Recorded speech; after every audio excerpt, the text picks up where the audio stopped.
होंगे सपा एमएलसी स्वामी प्रसाद मौर्य और फारूक अब्दुल्ला। आपको बताएं 3 जनवरी को सुबह 10 बजे यूपी के लोनी में प्रवेश करेगी भारत जोड़ो यात्रा। लोनी बागपत शामली से होकर हरियाणा में प्रवेश करेगी भारत जोड़ो यात्रा। राजनीति में भारत जोड़ो यात्रा का कोई वास्ता नहीं है। ये यात्रा गरीब, बेरोजगार, बेबस महिलाओं के लिए है। वरुण गांधी कांग्रेस में आएंगे, इसका जवाब वरुण गांधी खुद देंगे। देश का बंटवारा कांग्रेस नहीं किया, अंग्रेजों ने किया है और अंग्रेजों ने हिमायती कौन है ये सब जानते हैं। भाजपा प्रदेश अध्यक्ष के बयान पर बोले नसरुद्दीन सिद्दीकी, ये पाकिस्तान जोड़ो यात्रा नहीं है जो पाकिस्तान से निकाली जाए। भारत जोड़ो यात्रा में बीजेपी को छोड़कर सभी दलों का दावत दी गई है। जिन सियासी दावतों को दावत नहीं दी गई है वह अब दी जा रही है। कई नेताओं ने आमंत्रण को स्वीकार कर यात्रा में शामिल होने की बात भी कही है। कैमरामैन कपिल के साथ मैं Adnan Ibad, Prime News, Bulandshahr. Mafia Mukhtar Ansari कई दिनों से ईडी की कस्टडी रिमांड पे चल रहे थे और मनी लॉन्ड्रिंग के मामले में ईडी उनसे पूछताछ जारी की थी। अपने पूछताछ के दौरान ईडी ने कई उनको सवालों के घेरे में खड़ा किए, तो वहीं पे उनके करीबियों की भी नोटिस सम्मन भेजकर विकास कंस्ट्रक्शन, रेलवे के टेंडर, उनके साले सरजील रगजा और उनके विधायक बेटे अब्बास अंसारी, उनकी फरार पत्नी अफसा अंसारी के बारे में भी पूछताछ जारी की। ईडी की कस्टडी रिमांड खत्म होने के बाद आज ईडी ने कोर्ट में मुख्तार अंसारी को किया पेश। कड़ी सुरक्षा के बीच मुख्तार अंसारी को कोर्ट में पेश किया गया। वहीं पेशी पे जाने के दौरान मीडिया से मुखातिब होकर मुख्तार अंसारी ने ये जवाब दिया कि बोलने के लिए पूरी तरीके से पाबंदी लगाई गई है। वहीं एक शेर उन्होंने बोला कि तूफान कर रहा था मेरे अज़्म का तवाफ, दुनिया समझ रही थी मेरी कश्ती भंवर में है। इस शेर से ये अंदाज़ा लगाया जा सकता है कि जिस तरीके से मुख्तार अंसारी ने ऐसे सवाल जो खड़े किए, जो एक शेर बोला, उसमें कई पहलू समझ में आते हैं, लेकिन ईडी कई सवालों के घेरे में खड़े करते हुए इनके जो कस्टडी रिमांड में ली थी, इनके करीबियों को सामने बैठाकर जो जवाब थे इनका रिकॉर्ड किया और आमने सामने भी कराया। ऐसे में ईडी के कुछ सवालों के जवाब बाकी भी रह गए। वहीं इनके ट्रांसपोर्टर और जो प्रॉपर्टी डीलर थे उनके खिलाफ भी ईडी ने सम्मन जारी किया और जेल के कुछ अधिकारियों को भी ईडी अपने दफ्तर पूछताछ के लिए बुलाई है। लेकिन आज मुख्तार अंसारी को कोर्ट में पेश होने के बाद जज ने उनको फिर से बांदा की जेल में रवाना कर दिया। अब अभी भी ईडी की जो सवाल जवाब है वो जारी रहेगी, पूछताछ जारी रहेगा, क्योंकि बड़े अहम सवाल उनसे पूछे गए। कुछ सवालों के जवाब वो देने में असहज महसूस हुए, तो उन्होंने जिस तरीके से ऐसे जवाब मीडिया के सामने दिया कि पूरी तरीके से पाबंदी है, तो इससे ये अंदाज़ा लगाया जा सकता है कहीं ना कहीं उनको दबाव में भी रखा गया। लेकिन जो शेर उन्होंने बोला, तो ये शेर से भी ये अंदाज़ा लगाया जा सकता है कि चाहे जितना ईडी जांच पड़ताल करे, फिर भी उनकी कश्ती भंवर में कहीं फंसती हुई नज़र नहीं आ रही है। तो अब देखने वाली बात क्या होगी कि जिस तरीके से सूबे के मुखिया सीएम योगी आदित्यनाथ लगातार छोटे बड़े माफियाओं की कमर तोड़ने का काम कर रहे हैं, चाहे उनके बाहुबल पे अचल संपत्तियों को अर्जित किए हुए हैं, उनको कुर्की की, वहीं मनी लॉन्ड्रिंग के मामले में हर एक माफियाओं को ईडी की तरफ जांच करके उनकी कमर तोड़ने का काम किया जा रहा है। तो अब जल्द ही इनकी चार्जशीट ईडी कोर्ट में पेश करेगी और मुख्तार अंसारी की अगली सुनवाई 10 जनवरी को होगी। तो ऐसे में चार्जशीट पेश होने के बाद अब देखने वाली बात क्या होगी कि क्या जिला जज किस तरीके से मुख्तार अंसारी के खिलाफ जो चार्जशीट ईडी दाखिल करेगी उस पर क्या फैसला आता है। प्रयागराज से संजय खान, प्राइम न्यूज। कानपुर में आईआईटी छात्र के कोरोना पॉजिटिव आने के बाद स्वास्थ्य महकमे और आईआईटी प्रशासन में हड़कंप मच गया। आपको बता दें, कलकत्ता से लौटे आईआईटी छात्र को कोरोना पॉजिटिव पाया गया है। उसके बाद आनंद फान में उसे होम आइसोलेट किया गया है। लगातार कानपुर का स्वास्थ्य महकमा हो या प्रशासन हो, वो लगातार एक्टिव मोड में दिखाई दे रहा है। पिछले 5 महीनों में पहली बार एक दिन में 1940 जो सैंपल हैं उनकी जांच की गई है, सैम्पलिंग की गई है। 5 महीने में ये पहली बार हुआ है। कहीं ना कहीं अब जो स्वास्थ्य महकमा है वो अलर्ट मोड पे है। केंद्र सरकार की बात करें चाहे प्रदेश सरकार की बात करें, वो लगातार एक्टिव दिखाई दे रही है। इसीलिए पूरे प्रदेश में मॉक ड्रिल कराई गई थी, कानपुर में भी मॉक ड्रिल कराई गई है। कहीं ना कहीं जो जांच है, चिकित्सा व्यवस्था कैसी है उत्तर प्रदेश की, उसको जांचा गया है, परखा गया है। क्योंकि जो नया वेरिएंट आया है, जो चाइना में जिसने हाहाकार मचाया है, इस नया वेरिएंट का नाम है जो BF7, जो कोरोना का एक रूप है, वो प्रभावी ना हो। और उसके लिए चिकित्सा व्यवस्था कितनी तैयार है उत्तर प्रदेश की, कानपुर की, उसके लिए मॉक ड्रिल कराई गई। इसी बीच IIT का जो छात्र है वो कोरोना पॉजिटिव पाया गया है। स्वास्थ्य महकमे में हड़कंप मच गया है, उसे होम आइसोलेट किया गया है। इसके साथ ही उसका जो सैंपल है वो जीनोम सीक्वेंसिंग के लिए KGMU भेजा गया है। जो ACMO हैं डॉक्टर SK सिंह, उनका कहना है वहाँ से जो सैम्पलिंग रिपोर्ट आती है KGMU के बाद, उसके बाबत ही छात्र के लिए जो दूसरा निर्णय है, डिसीजन है, वो लिया जाएगा। अब जो कोरोना के केस हैं कानपुर में वो बढ़कर 2 हो गए हैं, 2 एक्टिव केस हैं। IIT का जो छात्र है वो कोरोना पॉजिटिव आया, उसके बाद 2 एक्टिव केस हैं। और हड़कंप स्वास्थ्य महकमे में, IIT प्रशासन में इसलिए मचा है क्योंकि कानपुर IIT में देश सहित दूसरे विदेशों से भी लोग जो छात्र हैं वो पढ़ने आते हैं। और ये छात्र है कलकत्ता गया हुआ था, उसके बाद जब वो IIT आया है, लगातार जो प्रशासन है, स्वास्थ्य विभाग है, वो लगातार जो दूसरे चाहे ज़िले में गए हों लोग या स्टेट में गए हों या बाहर से आ रहे हैं, विदेशों से आ रहे हैं, उनकी लगातार सैम्पलिंग की जा रही है, जाँच की जा रही है। उसी बाबत इसकी छात्र की जाँच की जाती है और कोरोना पॉजिटिव पाया गया है। हड़कंप है और लगातार उसके संपर्क में जो लोग आए हैं उनकी भी सैम्पलिंग की गई है। हालांकि जो लोग इसके संपर्क में आए हैं वो कोरोना पॉजिटिव नहीं निकले हैं, ये राहत की बात है। लगातार एक्टिव मोड पर है जो स्वास्थ्य विभाग है, स्वास्थ्य महकमा है, प्रशासन है, एक्टिव मोड पे है। सैम्पलिंग बढ़ाई गई है। 5 महीने में पहली बार 1940 सैंपल लिए गए हैं, उन्हें टेस्ट के लिए भेजा गया है। मैनपुरी जनपद के थाना बेबर के नगला ग्राम पैठ में एक युवक जो कि दीपक नाम का था कि वह राधे श्याम के खेत में मजदूरी कर रहा था, वहां पर आलू खोद रहा था। तभी वहीं पर पड़ोसी गांव का निवासी शास्त्री उर्फ राधे श्याम आता है शराब के नशे में, और उससे दीपक से कुछ कहासुनी होती है और वह तमंचा निकालकर दीपक को गोली मार देता है। दीपक को गोली लगने से घटना स्थल पर ही दीपक की मौत हो जाती है। घटना की सूचना जो खेतों में काम कर रहे थे ग्रामीण, उन्होंने पुलिस को दी और पुलिस, बेबर थाना पुलिस भी, पुलिस इंस्पेक्टर अपनी टीम के साथ मौके पर पहुंचे और वहां पर जाकर वहां जब पहुंचे तो वहां पर आरोपी मौके से फरार हो चुका था। जिसकी सूचना पुलिस अधीक्षक को मिली तो मैनपुरी पुलिस अधीक्षक कमलेश कुमार दीक्षित भी घटना स्थल पर पहुंचे और घटना का मुआयना किया। उसके बाद जब आरोपी मौके से फरार हो गया तो उसके बाद डेड बॉडी को कब्जे में लेकर पोस्टमार्टम के लिए भेजा है। हालांकि पुलिस अधीक्षक कमलेश कुमार दीक्षित ने पीड़ित परिवार को सांत्वना दी है और कहा है कि जल्द ही हत्यारोपी की गिरफ्तारी होगी। उन्होंने ये भी कहा कि ये हत्यारोपी के लिए 3 टीमें गठित की गई हैं। तीनों ही टीमें 24 घंटे के अंदर छापेमार कार्रवाई कर आरोपी को जल्दी गिरफ्तार कर सलाखों के पीछे भेजेगी। मैनपुरी से कैमरामैन अजय शर्मा के साथ प्राइम न्यूज के लिए विकास तिवारी की रिपोर्ट। सर्दी के बढ़ते ही चोरी की घटनाएं भी जनपद में लगातार बढ़ रही हैं। वहीं हम औरैया पुलिस की बात कर दें तो औरैया पुलिस लगातार गश्त के दावे तो करती है, लेकिन उनके दावों की पोल उस समय खुल जाती है कि जब चोरी की घटनाएं लगातार जनपद में सामने आ रही हैं। वहीं हम आपको बताएंगे कि कल IG रेंज कानपुर के द्वारा औरैया, कोतवाली सहित कई जगह निरीक्षण भी किया गया था। इसके बाद भी अधीनस्थों को निर्देश दिए गए कि अधिक से अधिक अपराधियों पर अंकुश लगाया जाए, जिससे चोरी की घटनाओं को रोका जा सके।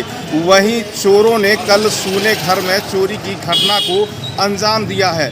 सूचना पर पहुंचे अपर पुलिस अधीक्षक शिरसपाल व प्रदीप कुमार ने मौके पर जाकर के अधीनस्थों को निर्देश दिए और शीघ्र ही चोरी के खुलासे का भरोसा दिलाया है। वहीं हम आपको बता दें कि लगातार जनपद में चोरी के मामले सामने आने के बाद भी पुलिस चोरी रोकने में नाकाम साबित हो रही है। प्राइम न्यूज के लिए औरैया से अवधेश अवस्थी।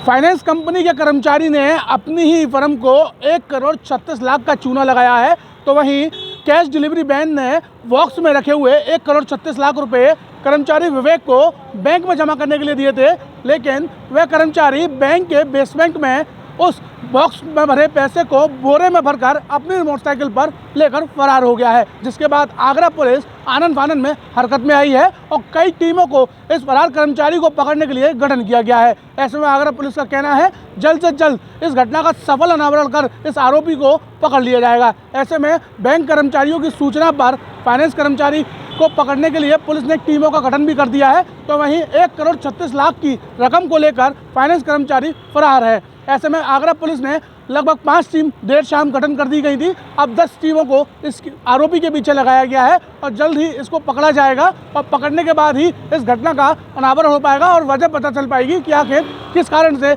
इस आरोपी ने इस घटना को अंजाम दिया। अपने सहयोगी सोहेल के साथ में कपिल अग्रवाल, प्राइम न्यूज़ आगरा। हमीरपुर जनपद के मौदहा कोतवाली आने वाले नरियाज गांव के पास नेशनल हाईवे 34 पर तेज रफ्तार ट्रक ने बाइक सवार युवक को जोरदार टक्कर मार दी। आपको बता दें, कबरई से बाइक सवार युवक कानपुर की ओर जा रहा था, वहीं कानपुर की ओर से ट्रक कबरई की ओर जा रहा था। तभी नराइज के पास तेज रफ्तार ट्रक ने बाइक सवार को सामने से टक्कर मार दी और जो बाइक सवार था वो ट्रक के नीचे ही फंसकर 300 मीटर लगभग घसटता हुआ चला गया, जिससे बाइक सवार युवक की मौके पर मौत हो गई है। बाइक सवार युवक का नाम राजेश है, जो महोबा के चरखारी का रहने वाला है। पुलिस ने मौके पर जाकर युवक के शव को कब्जे में लेकर पोस्टमार्टम के लिए भेज दिया है और वहीं ट्रक को भी कब्जे में ले लिया है। हालांकि बताया जा रहा है कि टक्कर मारने के बाद ट्रक चालक मौके से फरार हो गया है, जिसकी तलाश में पुलिस जुटी हुई है। लगातार नेशनल हाईवे 34 पर सड़क हादसे होते रहते हैं और सड़क हादसे कम होने का नाम नहीं ले रहे हैं। लोगों ने कहा है कि जब तक रोड का चौड़ीकरण नहीं होगा तब तक ऐसे ही नेशनल हाईवे 34 में सड़क हादसे होते रहेंगे। और आपको बता दें कि हमीरपुर का जो नेशनल हाईवे 34 है, इसे लोग खूनी हाईवे के नाम से भी जानते हैं, क्योंकि आए दिन लोग इसी हाईवे पर अपनी जान गंवाते रहते हैं। आज मौदहा कोतवाली क्षेत्र के निर्याज के पास एक युवक जो बाइक सवार था वो ट्रक से टकरा गया और उसकी मौके पर दर्दनाक मौत हो गई। फिलहाल पुलिस ने युवक के शव को कब्जे में लेकर पोस्टमार्टम के लिए भेज दिया है और ट्रक को कब्जे में लेकर विविध कार्रवाई कर रही है। हमीरपुर से इरशाद खान, प्राइम न्यूज़। कानपुर में सर्द हवाओं ने ठिठुरन और सर्दी बढ़ा दी है।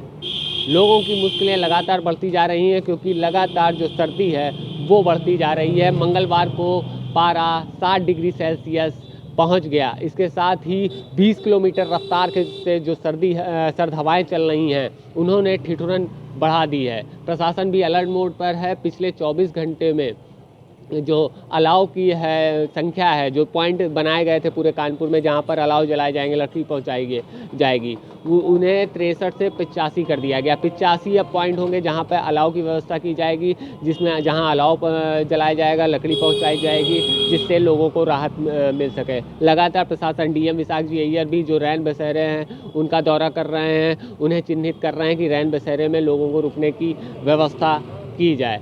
हवाई यात्रा हो चाहे रेल मार्ग हो, वहाँ पर भी सर्द हवाओं और जो कोहरा बढ़ रहा है उसका असर पड़ा है।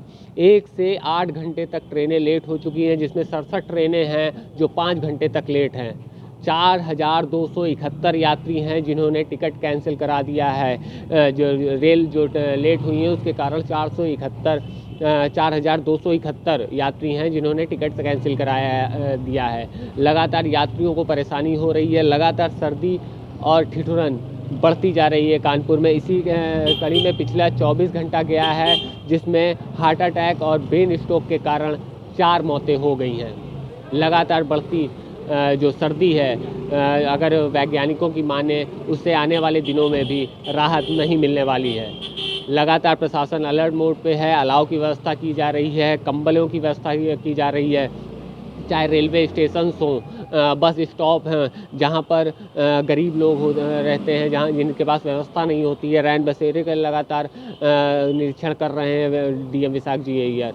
आने वाले दिनों में अगर वैज्ञानिकों की माने तो सर्दी और बढ़ती जाएगी और नया साल भी लगातार जो सर्द हवाएं हैं और सर्दियों के बीच मनाया जाएगा। लगातार जो सर्द हवाएं हैं, 20 किलोमीटर रफ्तार से जो सर्द हवाएं चल रही हैं, उन्होंने कानपुर की सर्दी बढ़ा दी है। कैमरा पर्सन शिवम के साथ आशीष तिवारी, प्राइम न्यूज़, कानपुर। शासन की मंशा है प्रदेश भ्रष्टाचार मुक्त हो और लगातार जो पीड़ित है उसके लिए न्याय मिले, लेकिन कहीं ना कहीं पीड़ित न्याय के लिए जो अधीनस्थ अधिकारी हैं उनके पास न्याय के लिए जाता है तो वो एकदम रिश्वत लेकर जो है जो पीड़ित का बिल्कुल शोषण करते हैं। लगातार जो शासन की गाइडलाइन है उस पर पलीता लगाने का ये लोग काम कर रहे हैं। सूबे के मुख्यमंत्री लगातार जो है प्रशासन के लिए ये निर्देश दे रहे हैं कि किसी भी पीड़ित के लिए बिल्कुल परेशान न किया जाए और कोई ज़मीनी मामला हो या किसी तरह का कोई मामला हो तो उसके लिए एकदम दुरुस्त किया जाए, उसकी समस्या का निस्तारण किया जाए। लेकिन वहीं एक मामला आज गुन्नौर तहसील क्षेत्र गाँव रेंदा का बताया जा रहा है और जहाँ पीड़ित के 5 खाते थे और 5 खाते के लिए 1.25 लाख रुपये की लेबर रिश्वत मांगी जा रही थी। पीड़ित ने आरोप लगाया और वहीं पीड़ित ने 10,000 रुपये की रिश्वत आज कानून को जो है उसके लिए दी थी और वहीं मौके पर पहुंची एंटी करप्शन ने शिकायत पत्र के आधार पर उसको मौके पर गिरफ्तार कर लिया है, रंगे हाथों में पकड़ लिया है और उसे पकड़कर थाने में देकर उसे तहरीर दी गई है और वहीं अग्रिम कार्रवाई भी पुलिस कर रही है। लेकिन बड़ी बात यह जिस तरह से डीएम मनीष बंसल भी सक्रिय होकर जिले में काम कर रहे हैं और लगातार जो प्रशासन की जो गाइडलाइन है उसका जो पालन जो है जो अधिकारी जो अधीनस्थ लोग हैं वो नहीं कर रहे हैं। लगातार पहले भी रायसभा के कुछ लोग जो गिरफ्तार भी हुए और उन पर कार्रवाई भी हुई, लगातार वीडियो भी वायरल हो रही है, मीडिया भी खबरों को संज्ञान में मतलब प्रकाशित करता है। लेकिन फिर भी जो अधीनस्थ जो अधिकारी हैं लगातार गरीबों का शोषण करते हैं और बिना रिश्वत लिए कोई काम नहीं करते हैं। जो स्थानीय लोग जो हैं लगातार इन पर आरोप लगते रहे हैं। जो गुन्नौर तहसील के जो रायसभा का जो मामला है बिल्कुल एक तरह से करप्ट हो गया है पूरी तरह से और जो सूबे के मुख्यमंत्री लगातार जो दावे कर रहे हैं उन पर ये पलीता लगाने के स्थानीय लोग जो कर रहे हैं। वहीं एक मामला जो रेंदा का जो बताया जा रहा है 10,000 रुपये की रिश्वत का जो मामला है, पीड़ित ने बताया कि मोटी जो रकम थी मांगी जा रही थी उसको देने में मैं सक्षम नहीं था और वहीं मैंने मजबूरी में परेशान होकर पीड़ित ने एंटी करप्शन टीम के लिए अधिकारियों के लिए मुरादाबाद जाकर प्रार्थना पत्र दिया और प्रार्थना पत्र के आधार पर ही डीएम से परमिशन लेकर जो एंटी करप्शन टीम ने मौके से उसे रंगों में हाथों में पकड़ लिया है और अग्रिम कार्रवाई एंटी करप्शन टीम के द्वारा तहरीर देकर पुलिस कर रही है। प्राइम न्यूज़ से संतोष यादव, संभल। नमस्कार दोस्तों, जनपद बागपत पुलिस द्वारा अपराधियों के प्रति कड़ा प्रहार किया गया है, अपराधों के ऊपर कड़ा प्रहार किया गया है। आपको बता दें बागपत पुलिस द्वारा कुल 4 बदमाशों को गिरफ्तार किया गया है। चारों बदमाश एक बड़े शातिर लुटेरे थे, उसमें से बता दें मुठभेड़ में 2 बदमाश घायल हुए हैं। तो इस प्रकार जो 2 बदमाश घायल और 2 बदमाश ठीक ठाक अवस्था में पुलिस ने गिरफ्तार किए हैं। आपको बता दें पूरा मामला क्या है। मामले में तहके में जाते हुए आपको बता दें अब से लगभग जो है 20 तारीख या 21 तारीख की रात को कुछ अज्ञात लुटेरों ने ईस्टर्न पेरिफेरल हाईवे पर बागपत थाना क्षेत्र में एक चावलों से भरे ट्रक को लूट लिया था। वो ट्रक जो है अज्ञात लुटेरे द्वारा लूटा गया था। उसकी जो शिकायत है, जो उसकी तहरीर जो दी गई थी, बिहार के मधुबनी निवासी प्रेम नामक एक व्यक्ति द्वारा दी गई थी। आपको बता दें तभी पुलिस ने इसको बागपत पुलिस ने इस घटना को चुनौती के रूप में लिया था। जैसे ही बागपत पुलिस बागपत थाना क्षेत्र के ग्राम नेतला पुलिया पर जो है गश्त कर रही थी तो पुलिस को कुछ जो है शक हुआ तो 4 बदमाश एक ट्रक को लेकर जा रहे थे, जिसमें पुलिस ने ललकारा तो उन बदमाशों ने लुटेरों ने पुलिस के ऊपर फायरिंग की तो पुलिस ने जैसे जवाब में गोली चलाई तो 2 लुटेरे गंभीर रूप से घायल हुए और 2 लुटेरे अन्य गिरफ्तार हुए। आपको बता दें पूरा मामला जैसे जांच पड़ताल हुई तो लुटेरों की पहचान जो बदमाशों की पहचान थी एक शातिर लुटेरों के रूप में हुई। शातिर लुटेरों में उनकी जो पहचान हुई, जो पूछताछ में पुलिस को पता लगा उन लोगों ने 28 तारीख में जो ट्रक लूटा था वो ही खुद बदमाश थे। तो इस प्रकार बागपत पुलिस को बड़ी सफलता हाल लगी। चावल जो पकड़े गए चावल है उसकी कीमत लगभग जो है 10 लाख के आसपास बताई गई है। उसके अंदर एक ट्रक, आयसर कैंटर ट्रक और आग्नेय हथियार गाड़ी, स्विफ्ट गाड़ी थी और भारी मात्रा में हथियार बरामद किए गए हैं। बात करें पुलिस की कार्यकुशलता की तो पुलिस अधीक्षक बागपत नीरज कुमार जादव द्वारा मुठभेड़ में शामिल पुलिसकर्मियों को 25,000 का इनाम दिया गया है। तो आपको बता दें जिस प्रकार ये घटना हुई है, जिस प्रकार ये लुटेरे जो गिरफ्तार किए गए हैं, बागपत पुलिस ने अपराध के प्रति कड़ा प्रहार किया है, अपराधियों के प्रति कड़ा प्रहार किया है। मैं सुनील अग्रवाल, कैमरा पर्सन अमिपाल धामा के साथ, प्राइम न्यूज़ बागपत। अलीगढ़ जिला कारागार में बंदियों द्वारा बनाई गई कारीगरी की प्रशंसा जनपदों में हो रही है। जैसा कि मैं आपको बता दूं कि बीते दिनों जेल मंत्री धर्मवीर प्रजापति के द्वारा अलीगढ़ जिला कारागार में एक दौरा किया गया था। वहीं अलीगढ़ जेल के जो बंदी हैं उनके द्वारा जो बनाई गई जो कलाकृति हैं उनको जो है पेश की गई थी। वहीं उन्होंने जो है शिवलिंग और हनुमान जी की गदा को जो है प्रधानमंत्री के समक्ष पेश किया गया। प्रधानमंत्री ने अलीगढ़ जेल में बन रहे कारीगरों की कारीगरी की काफ़ी प्रशंसा की है। जैसा कि मैं आपको बता दूंगी, जो जेल के जो वरिष्ठ अधीक्षक हैं उन्होंने जानकारी देते हुए बताया कि जो हमारे यहाँ बच्चा चोरी के मामले में जो 2 कैदी अलीगढ़ जेल में बंद हैं, एक जो एटा और दूसरा जो आगरा से बंद है, उनके द्वारा बनाई गई कारीगरी की प्रधानमंत्री नरेंद्र मोदी ने यह प्रशंसा की है। अलीगढ़ से आकाश कुमार, प्राइम न्यूज। उत्तर प्रदेश के अमरोहा में 2 दिवसीय दौरे को लेकर केंद्रीय मंत्री पहुंचे हैं और उन्होंने आज कलेक्ट्रेट सभागार में जो अधिकारियों के साथ समीक्षा बैठक की है और यहां जिला अमरोहा के जनपद के हालचाल जाने हैं। उसके बाद वह गांव तोहफापुर में पहुंचे और एक दलित के घर उन्होंने भोजन किया, जहां उनका दलित के घर भोजन करना एक चर्चा का विषय बना हुआ है। वहीं उन्होंने जो वहां की महिला थी उनकी गोद भराई की रस्म भी निभाई और रस्म में हिस्सा लिया। वहीं उनके साथ पहुंचे हसनपुर विधानसभा क्षेत्र के विधायक महेंद्र सिंह खड़गवंशी और धनौरा विधानसभा के विधायक राजीव तरारा भी पहुंचे और उन्होंने उनके साथ भी भोजन ग्रहण किया। Prime News, Sanjay Kumar, Amroha. अयोध्या जनपद के शिक्षा क्षेत्र सुहावल से एक दिल दहला देने वाला मामला सामने आया, जहां पर कल अयोध्या जनपद जो कि उत्तर प्रदेश का सबसे ठंड जिला था, पारा जो है तापमान यहां पर 4.5 सेंटीग्रेड पहुंच गया था और उस समय ऐसा मामला सामने आया जो सबको चौंका देने वाला था। एक विद्यालय है जो संजयगंज क्षेत्र का सुहावल शिक्षा क्षेत्र के अंतर्गत श्री बजरंग सिंह पब्लिक स्कूल, वहाँ पर जो विद्यालय के बच्चे जो सुबह गए, जो ड्रेस कोड का स्वेटर नहीं पहने हुए थे, उनका स्वेटर उतरवा दिया गया अध्यापकों के द्वारा। वहाँ पर ऐसा अभिभावक का आरोप है। अभिभावक ने आरोप लगाते हुए उप जिलाधिकारी से शिकायत की है। वहीं मुख्यमंत्री हेल्पलाइन 1076 पर भी उन्होंने शिकायत की है और उसमें लिखा है, शिकायत करते हुए उन्होंने बताया कि जो एक ही बच्चे, उनकी कोई इस प्रकार की रंजिश नहीं है विद्यालय प्रबंधन से, लेकिन उनके 2 बच्चे पढ़ते हैं, उनके साथ करीब 20 बच्चों का स्वेटर उतरवाया गया था। और कल के दिन जो कि सबसे ठंड का अयोध्या के लिए दिन था, इस दिन अगर किसी बच्चे को कुछ हो जाता या ठंड लग जाती तो विद्यालय प्रबंधन क्या जवाब दे सकता था। हालांकि मामले में त्वरित संज्ञान लेते हुए बेसिक शिक्षा अधिकारी अयोध्या ने खंड शिक्षा अधिकारी सुहावल को निर्देशित किया है कि तत्काल प्रभाव से मामले की जांच कराई जाए। यदि विद्यालय प्रबंधन गलत पाया जाता है तो उन पर कड़ी से कड़ी कार्यवाही की जाए। लेकिन यह सोचने लायक बात है कि जहां अभिभावक अपने बच्चों को अच्छी शिक्षा देने के लिए प्राइवेट विद्यालयों में भेजते हैं, लेकिन प्राइवेट विद्यालय के जो संस्थापक हैं, जो गार्जियन है, इस तरीके का अगर काम करेंगे तो कैसे विद्यालय में लोग अपने बच्चों को पढ़ाएंगे। Shailendra Singh, prime news, Ayodhya. नमस्कार, आप देख रहे हैं प्राइम न्यूज़ और मैं हूं अवधेश अवस्थी। औरैया पुलिस की तत्परता से धर्मांतरण कराने वाले गिरोह के 4 सदस्यों को गिरफ्तार किया गया। आपको बता दें कि औरैया में विश्व हिंदू परिषद के सदस्य के द्वारा पुलिस को सूचना दी गई थी कि सहायल थाना क्षेत्र में धर्मांतरण कार्यक्रम किया जा रहा है, जिसको लेकर के पुलिस ने तत्परता दिखाई और 4 लोगों को गिरफ्तार किया गया। धर्मांतरण की जानकारी मिलने पर अपर पुलिस अधीक्षक शिशुपाल व क्षेत्राधिकारी सदर प्रदीप कुमार मौके पर पहुंचे और धर्मांतरण कराने वालों से कड़ाई से पूछताछ की।